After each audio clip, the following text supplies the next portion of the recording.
Why do so many black communities around the world face similar social and psychological struggles despite living in different countries and cultures?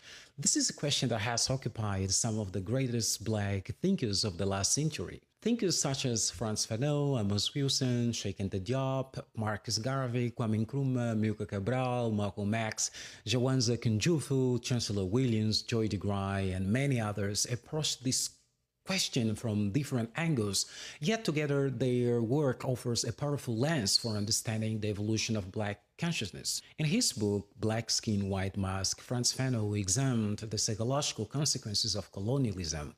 He argued that in many cases, the pursuit of development can unintentionally become a pursuit of whiteness.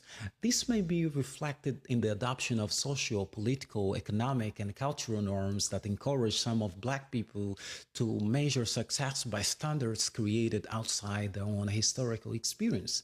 In some cases, this even leads them to feel superior to other black people. Dr. Joy DeGruy, through her theory of post-traumatic slave syndrome, argues that slavery in America left deep psychological wounds whose effects continue across generations. According to her work, many of these inherited patterns are still visible today, and healing is essential if those cycles are to be broken. Although Dr. DeGruy's research focused primarily on African Americans, she also studied black communities in other parts of the world, including South Africa, to better understand how historical trauma affects different societies. While each community has its own unique history, I believe her framework offers valuable insights into many black communities across the globe. Recognizing the shared nature of this struggle is something many black people in Africa, the America, the Caribbean, Europe, and elsewhere still find difficult. This is not simply a matter of willingness. Many scholars argue that the psychological burden created by slavery and colonialism continue to influence how black people see themselves, while modern social, political, economic, and cultural systems often reinforce those inherited patterns.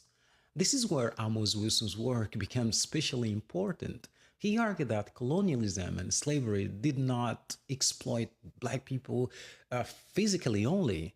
They also reshaped the African mind. He described this process as the falsification of African consciousness, a consciousness built upon distorted ideas about itself, creating an internal conflict between who African people are and who history has conditioned them to believe they are. Another point where I agree with scholars like Cheikh Anta Diop and Amos Wilson is that remembering our past greatness is not